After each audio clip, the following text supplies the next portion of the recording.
Salut. On va faire un exercice sur les transformateurs triphasés. On lit tout d'abord l'énoncé. Donc, on a un transformateur triphasé, euh, étoile-étoile. Le primaire est couplé en étoile, le secondaire est couplé en étoile. De puissance nominale, Sn est égal à 50 kVA. On a fait deux essais ici. On a fait deux essais. Donc, l'essai à vide, qu'est-ce qu'il a donné? L'essai à vide, il a donné que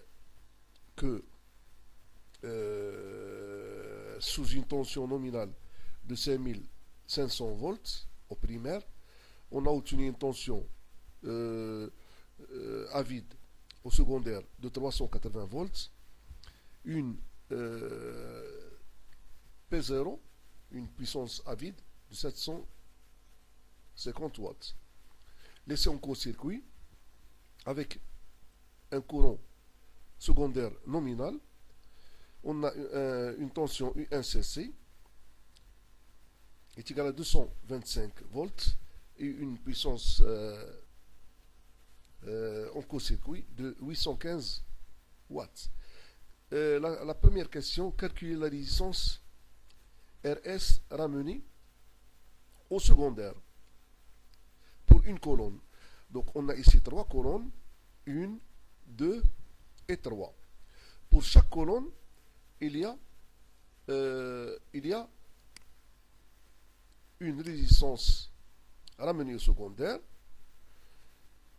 une réactance ramenée au secondaire, et par suite, bien sûr, une impédance ramenée au secondaire. Donc, parce que notre but toujours, pour faciliter l'étude d'un transformateur triphasé, c'est essayer de chercher son modèle monophasé dans lequel on le simule à un transformateur monophasé, et comme ça, on peut directement faciliter le calcul et l'analyse du fonctionnement de ce transformateur. Donc, on sait que pour déterminer les éléments de cap, ce sont les éléments de cap, donc on doit recourir à quel essai? Bien sûr, à l'essai en court-circuit. L'essai en court-circuit. Et en quelque sorte, à l'essai à vide. Pourquoi l'essai à vide? L'essai à vide, il nous donne toujours les rapports de transformation, que ce soit phase à phase ou bien industriel. L'essai en court-circuit, ça nous donne, bien sûr, l'essai en circuit, ça cause une perte joule qui est causée dans la partie cuivrique du transformateur. Par contre, l'essai à vide, on sait tous que dans cet essai-là, toute la puissance qui est consommée ici, c'est une perte fer, des pertes magnétiques. Donc on reprend notre question. Qu'est-ce qu'il dit la question? Calculer RS ramené au secondaire par colonne. D'accord? On sait que dans ce cas, PCC, ça veut dire la puissance consommée dans l'essai en court-circuit, c'est une puissance qui est la somme de trois puissances de la première colonne, la deuxième colonne et la troisième colonne. Donc ça veut dire quoi? Ça veut dire que c'est une puissance qui est égale à 3 fois RS fois I 2 au carré. Puisque ici, dans cet essai-là, on nous a dit que l'essai il a été fait à l'aide du courant nominal. Donc on va ici écrire I2 nominal. Donc ça veut dire quoi? Ça veut dire que RS, ça va nous donner une expression PCC sur 3 I de N au carré. on a PCC, mais on n'a pas I de N. Donc on doit chercher le courant nominal. Le courant nominal, comme on sait, la puissance nominale d'un transformateur, la puissance nominale d'un transformateur est égale à quoi? Est égale, c'est un transformateur triphasé. On ne doit pas oublier la racine carrée de 3. C'est la racine carrée de 3 fois la tension composée au secondaire fois le courant nominal secondaire. Bien sûr, nominal et de nominal. Ce qui va nous donner que I de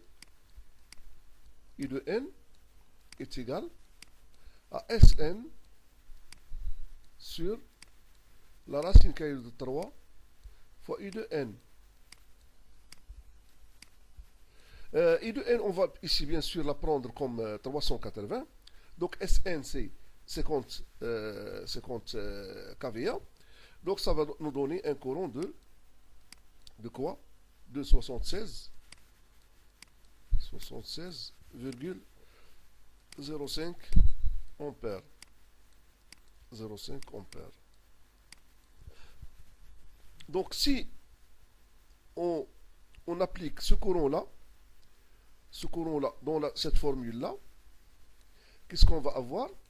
On va avoir la puissance fléchée en court-circuit, c'est 815, divisé par 3, divisé par 76 au carré, 76,05 au carré, ça va nous donner une valeur qui est égale à 47 milliohms. Donc ça c'est la valeur de notre résistance ramenée au secondaire par colonne. D'accord? On ne nous a pas dit dans l'exercice, on ne nous a pas dit de calculer XS et ZS, mais on peut le faire quand même. On peut le faire comme ça. Alors on peut commencer par ZS. On sait que ZS c'est une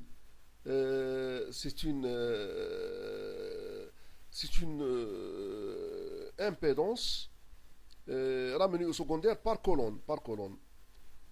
Cette tension UNCC, il a été appliqué ici aux bornes de 2 bobines. Donc on va dire que c'est M fois U1CC, mais ce n'est pas U1CC sur la racine carrée de 3 fois 1 sur I de N. Ici. D'accord? Ça, c'est un rapport de transformation phase à phase. M est égal à N2 sur N1. Or, on a ici MI, ça veut dire le rapport de transformation industrielle, c'est la tension secondaire sur la tension primaire. Donc, ici, on peut facilement ici, on ne nous a pas donné le nombre de spires primaires et secondaires. Donc, on ne peut pas appliquer directement cette formule-là, mais on va appliquer le raisonnement. Qu'est-ce qu'on va dire? On va dire que lors du cours, on a vu que pour les transformateurs triphasés dont les primaires et secondaires sont couplés de la même manière, ça veut dire étoile, étoile ou bien triangle, triangle, toujours on a MI est égal à M. C'est notre cas ici. Parce que le transformateur est couplé étoile, étoile. Donc MI est égal à M. Or, MI, c'est facilement calculable. Parce que je peux facilement dire que c'est 380 sur 5500. Ça va donner 0,069. D'accord? UNCC ici, déjà, elle est donnée parce que c'est une tension réduite. réduite. Donc, on sait que toujours que l'essai en court-circuit, ça se fait sous une tension réduite pour ne pas endommager le transformateur. D'accord? On a M, on vient de calculer, c'est également M ici. UNCC, voici 225, la racine carrée 3, et le courant, on vient de le calculer, ça va donner une valeur qui est égale à quoi? Est égale à 118 milliohms. D'accord? Et par suite c'est simple. Donc le XS, c'est quoi? C'est ZS au carré moins RS au carré. Le tout sur la radicale. Ça va nous donner une valeur de 108,23 milliohms. Donc, comme ça, on vient de calculer les éléments de cap. Les éléments de cap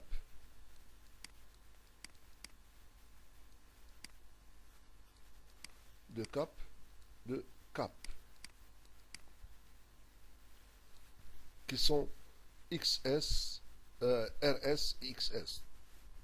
D'accord? Ça, c'était la réponse à la première question. On passe à la deuxième question. Bon, ce transformateur, le même transformateur, branché en permanence sur un réseau triphasé de 5,5 kV à son primaire, il alimente durant 4 heures par jour et 5 jours par semaine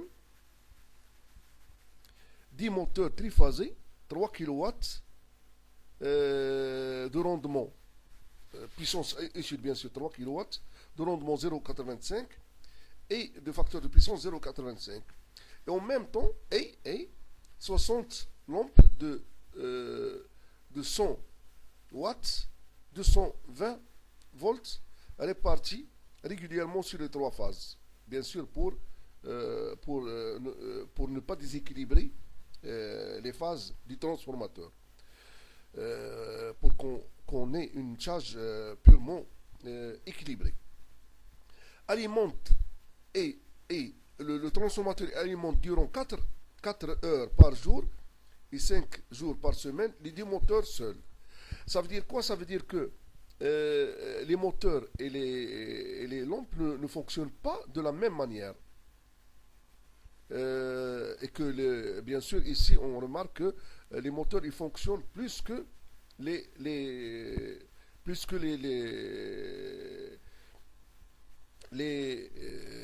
lampes. Donc pour résumer ce travail là, on doit le faire sur un tableau. On va essayer de le faire sur un tableau, d'accord?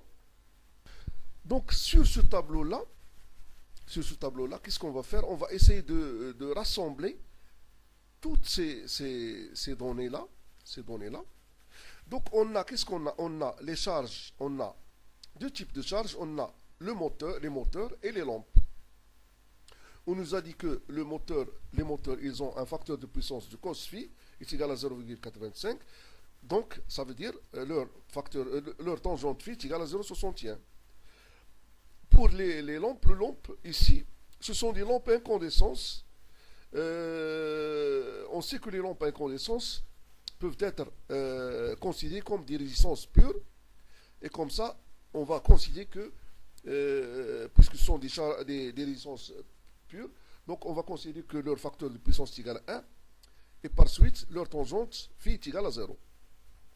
Donc on va compter l'énergie active en kWh consommée par les moteurs, l'énergie réactive en kWh consommée par les moteurs. On va faire la même chose pour les lampes. Et on va faire la somme ici d'après ce qu'on appelle la loi de Bouchereau. Donc, qu'est-ce qui est la loi de Bouchereau? Tout ce qui est réactif, tout ce qui est actif s'ajoute, et tout ce qui est réactif s'ajoute. On ne doit pas mélanger la partie active et la partie, que ce soit au niveau de l'énergie, que ce soit au niveau des puissances. D'accord? Ça, c'est ce qu'on appelle la loi de Bouchereau. Donc, on commence par l'énergie active consommée par les moteurs.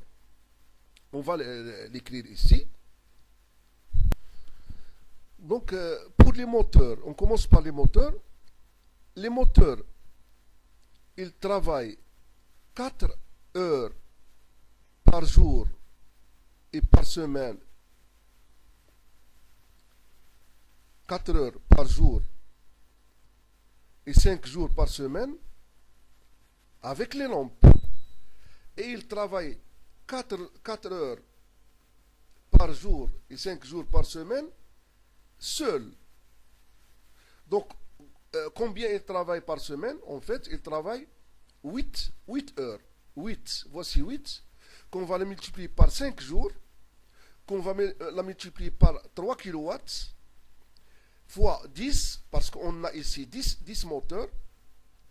Ça va nous donner une puissance, une énergie qui est utile, mais nous, on cherche une énergie qui est absorbée. L'énergie absorbée. On va la diviser par le rendement. Ça va nous donner quoi? Ça va nous donner combien? Bon, on a dit ça va nous donner 1412 kilowattheures. Kilowattheures. D'accord? 1412 kilowattheures. Bon, pour l'énergie réactive en kilowattheure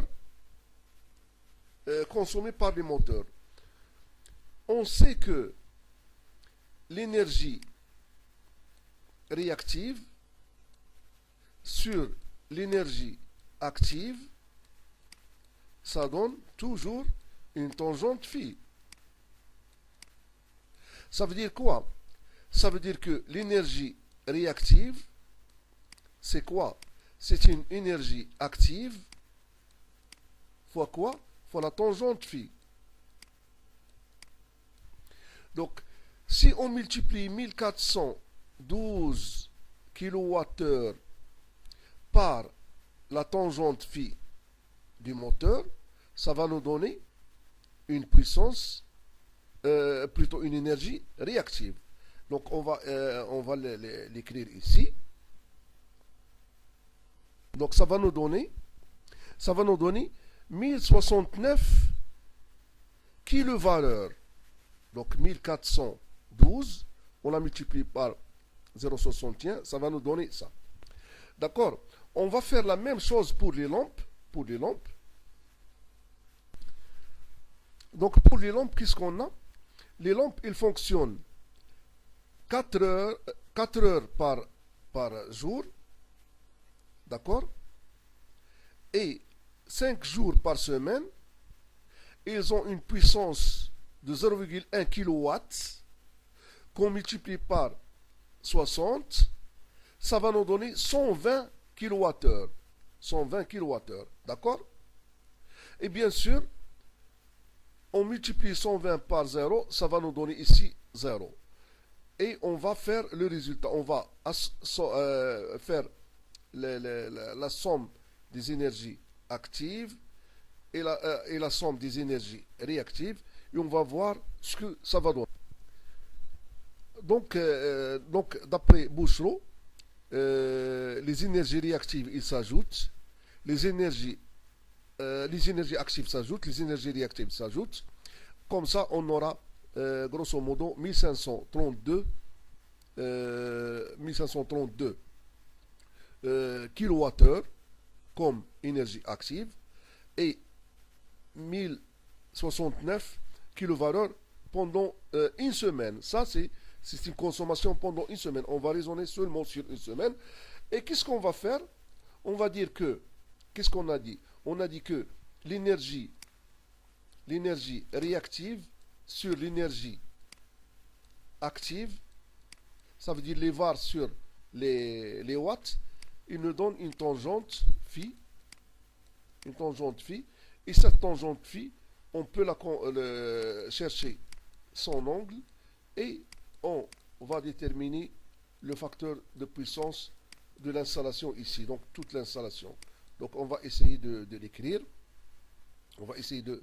Quelle est la valeur qu'on va trouver?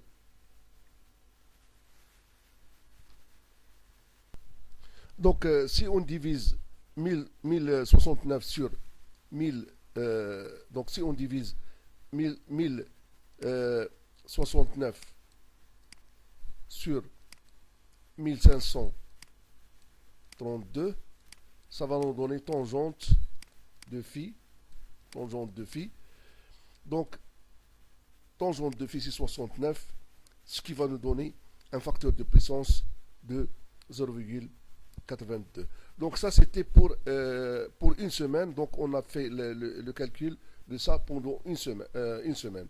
Donc on passe à la question suivante. Bon, la question suivante, qu'est-ce qu'elle dit? Elle dit, on va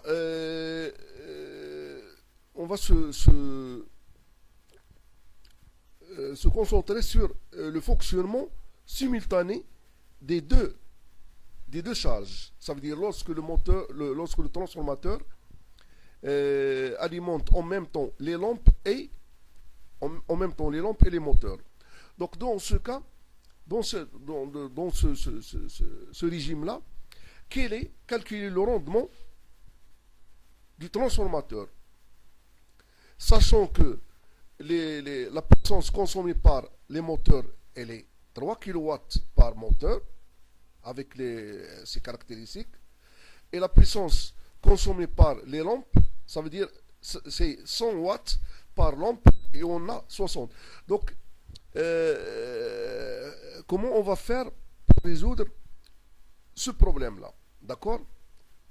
Donc, on va étudier ce cas spécifique.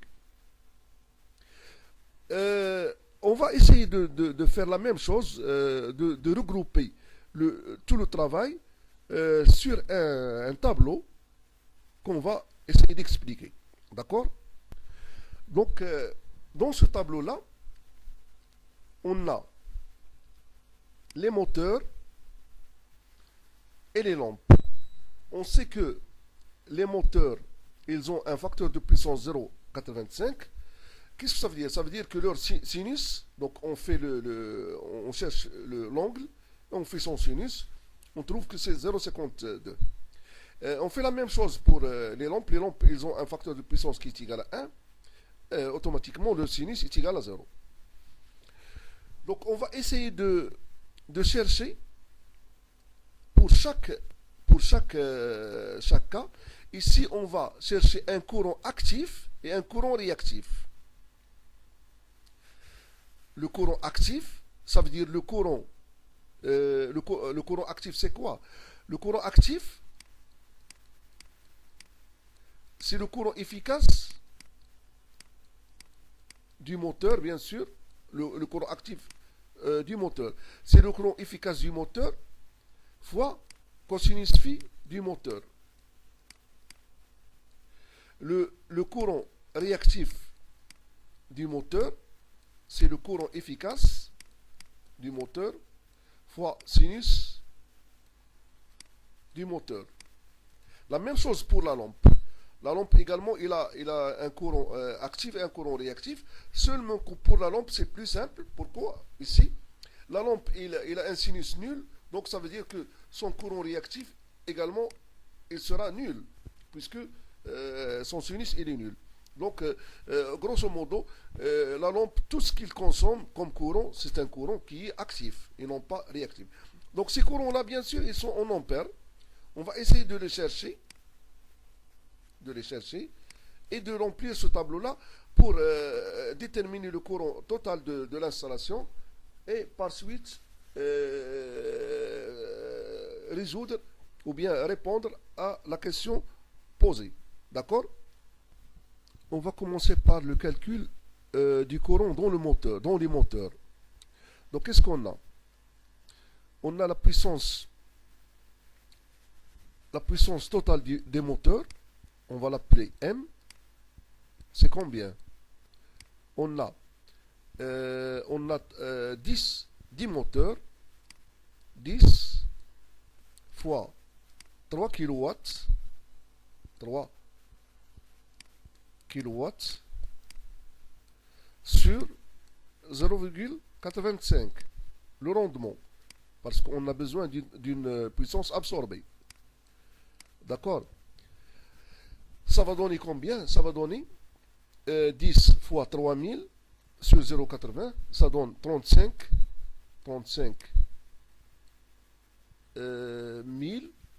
294,11 watts.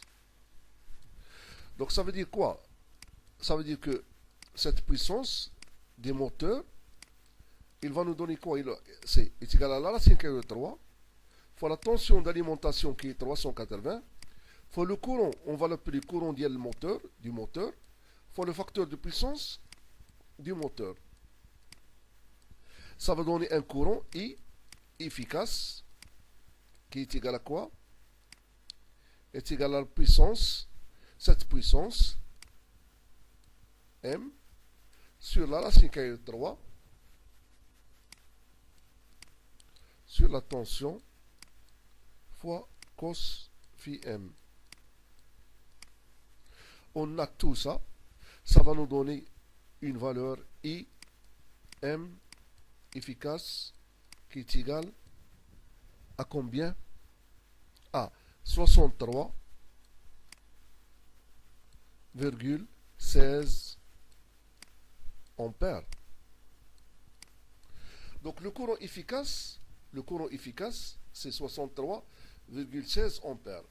Donc ce courant efficace, on va le multiplier par le cos phi pour qu'on va avoir, et on va avoir quoi? On va avoir un courant actif du moteur.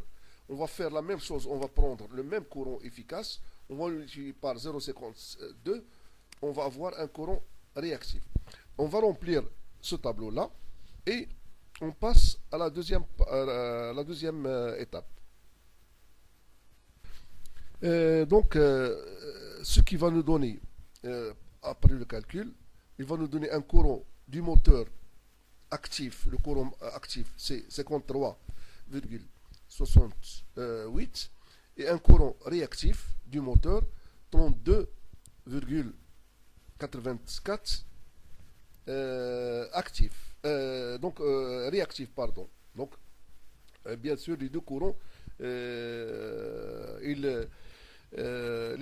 ils sont mesurés en ampères. Donc pour le courant des lampes, on peut écrire que la puissance appelée par les lampes est égale à quoi? Est égale à la racine carrée de 3 fois la tension composée fois le courant des lampes, donc, appelé par les lampes. Ici, on peut le multiplier par le facteur de puissance, mais ce facteur de puissance est égal à 1. Donc, on va dire finalement que IL est égal à quoi? À la puissance totale des lampes sur la racine carrée de 3 U.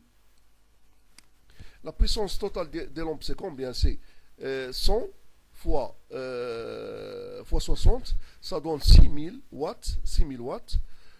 Si on divise 6000 watts par 380 et par 1,73, ça va nous donner un courant qui est égal à 9,12 ampères.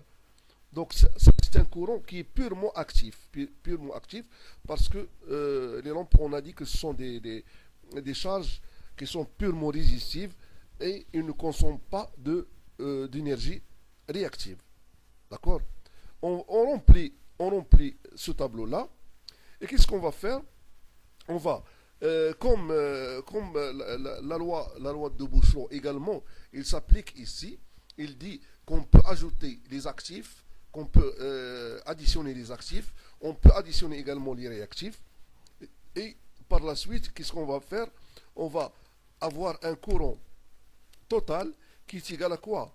Qui est égal au courant actif, la somme des courants actifs, moteur plus lampe au carré, plus la somme des courants actifs, réactifs, moteur et lampe au carré, le tout sous la radicale, et on va l'avoir ici. Et on va faire ça pour calculer ce courant-là. On va essayer de passer directement au remplissage de ce tableau-là. On le remplit. Donc notre courant total, ici on a fait la somme des actifs, la somme des réactifs. Si on divise, on fait le carré de ce courant-là, plus le carré de ce courant-là, qu'on fait sous la radicale. Donc les courants actifs plus les courants réactifs,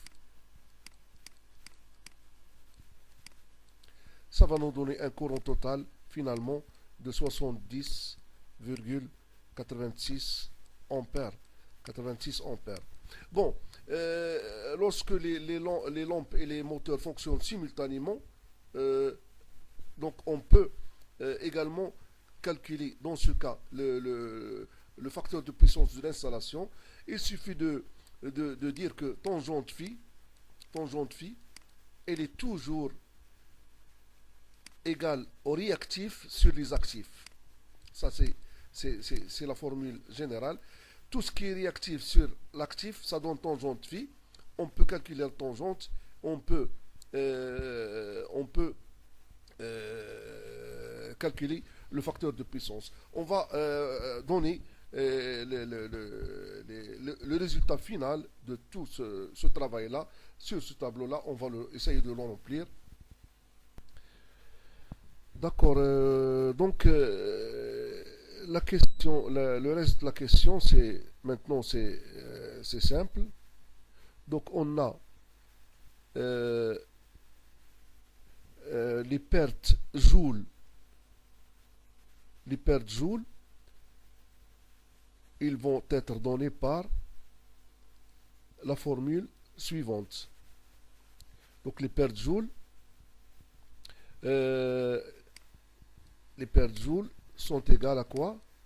Est égal à 3 fois RS fois I total au carré.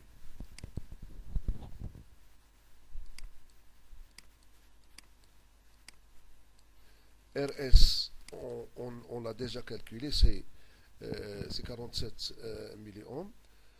Donc ça va donner 708 watts. Pour les pertes fer, ils sont donnés, c'est 750, c'est la puissance à vide, 750 watts. Pour la puissance P2, maintenant, P2 est égal à la racine carrée de 3 fois la tension fois le courant I2 fois cosinus phi2. Ça va donner une puissance de